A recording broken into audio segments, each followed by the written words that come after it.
Military training போகிறவங்களுக்குலாம் பார்த்தீங்கன்னா பயங்கர கஷ்டமான ட்ரைனிங்லாம் கொடுப்பாங்க. அவங்க சாப்பிட்ற சாப்பாட்டில் இருந்து போடுற ட்ரெஸ்ல இருந்து அவங்க என்ன ஹேர் கட் பண்ணணுன்றதை முதற்கொண்டு அந்த ட்ரைனிங்கில் என்ன சொல்கிறாங்களோ அதன்படி தான் செய்யணும். அது மட்டும் இல்லாமல் ஒவ்வொரு நாளும் அந்த ட்ரைனிங் கஷ்டமாக ஆகிட்டே போகுமே தவிர ஈஸி ஆகாது. அவங்க என்னதான் அவ்வளோ கஷ்டப்பட்டு ட்ரைனிங் பண்ணாலும் வெளியே யாராச்சும் நீங்கள் என்ன பண்ணுறீங்கன்னு கேட்கும் போது அவங்க பெருமையாக நான் மிலிட்ரி ட்ரைனிங் போகிறேன்னு சொல்லுவாங்களே தவிர அவங்க படுற அந்த கஷ்டத்தை அவங்க வெளிக்காட்டிக்கவே மாட்டாங்க. ஏன்னா அவங்களுக்கு தெரியும் அவங்க படுற கஷ்டம் ஒரு நாள் இந்த நாட்டையே காப்பாற்றுறதுக்காக அவங்கள தயார்படுத்திட்டு இருக்காங்கன்றது அவங்களுக்கு தெரியும். அதனால் அதை பெருமையாக சொல்லுவாங்களே தவிர அவங்க கஷ்டத்தை அந்த நேரத்தில் அவங்க நினச்சி பார்க்க மாட்டாங்க. இதே மாதிரி தாங்க நம்மளோட வாழ்க்கையில் நம்மளுக்கு பிரச்சனைகள் உபத்திரவங்கள் வரும்போது அது நம்மளை உருவாக்குறதுக்காக தானே தவிர நம்மளை அழிக்கிறதுக்கு கிடையாது. வேதத்தில் பாருங்க, ரோமர் 5:3-4-5 போட்டிருக்கு, உபத்திரவம் பொறுமையையும் பொறுமை பரீட்சையையும் பரீட்சை நம்பிக்கையையும் உண்டாக்குகிறதென்று நாங்கள் அறிந்து உபத்திரவங்களையும் மேன்மை பாராட்டுகிறோம். மேலும் நமக்கு அருளப்பட்ட பரிசுத்த ஆவியினாலே தேவ அன்பு நம்முடைய இருதயங்களில் ஊற்றப்பட்டிருக்கிறபடியால் அந்த நம்பிக்கை நம்மை வெட்கப்படுத்தாதுன்னு வேதத்துல போட்டிருக்கு. ஆமாங்க, ஒவ்வொரு பிரச்சனை வரும்போதும் அந்த பிரச்சனையில இருந்து நம்ம ஏதாச்சும் ஒரு பாடத்தை நம்ம கத்துக்க தான் செய்யறோம். ஒரு சில நேரங்கள்ல நம்ம பொறுமையா இருக்கிறதுக்கு கத்துக்கிறோம். ஒரு சில நேரத்துல சூழ்நிலை எப்படி இருந்தாலும் நம்ம கர்த்தரை மட்டும்தான் நம்பணுன்றத கத்துக்கிறோம். ஒரு சில நேரத்துல நம்ம கேரக்டரே மாறும். ரொம்ப கோவப்படுவோம், ஆனா இந்த ஒரு சில பிரச்சனைகளுக்கு அப்புறம் கோவப்படுறத நம்ம குறைச்சிருப்போம். இந்த மாதிரி ஒவ்வொரு பிரச்சனை வரும்போதும் நம்மளை அடுத்த ஸ்டேஜுக்கு இசப்பா கொண்டு போறதுக்கு நம்மளை தயார்படுத்துறாருன்றதை நீங்க உணர்ந்து கொள்ளணும். அப்படி நம்மளுக்கு அந்த உணர்வு வரும்போது எப்படி எவ்வளோ கஷ்டமா அந்த ட்ரைனிங் இருந்தாலும் நான் மிலிட்ரி ட்ரைனிங் போறேன், நான் மிலிட்ரியில இருக்கேன்னு எவ்வளோ பெருமையா சொல்றாங்களோ அதே போல நம்மளும் பெருமையா சொல்ல முடியும். அது மட்டும் இல்லை, ஏசப்பா நம்மளுக்கு ஆவியானவரை அருளிருக்காரு.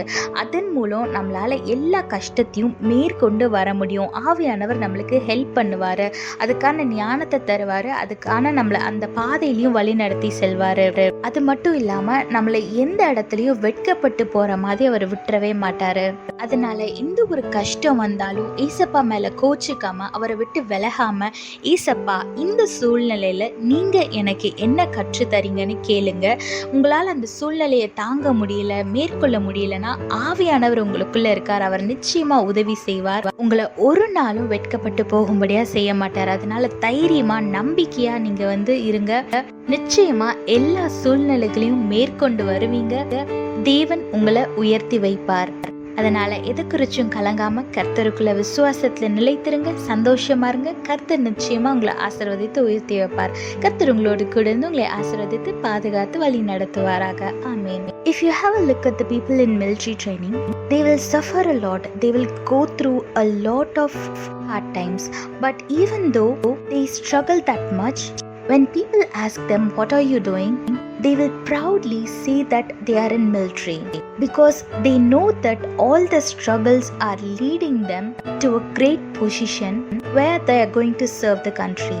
So whenever people ask what they are doing, they will not think about the struggles that they went through, but they will proudly say that they are in military.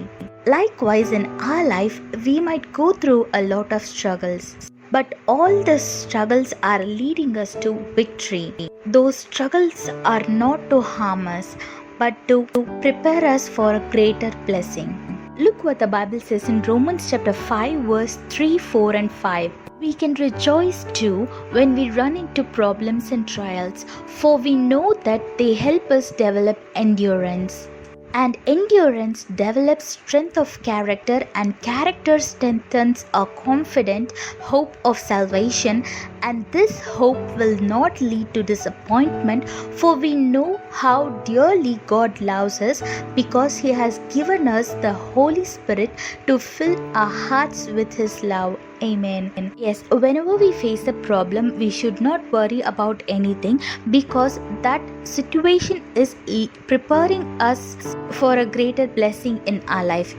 Or God is just preparing you, putting in situation like this, so you will be able to handle the blessing that you are going to receive. God has given the Holy Spirit for us, and He fills our heart with His love. So don't worry about any situation that you are facing, because it will not end in disappointments. You will see greater blessings in your life, and you will develop good characters by facing all the trials. So stay strong in faith, be happy in Christ. Our Holy Spirit is with us to lead us, guide us, and to help us overcome the situations and problems. So keep your trust in our God and receive your greatest blessing.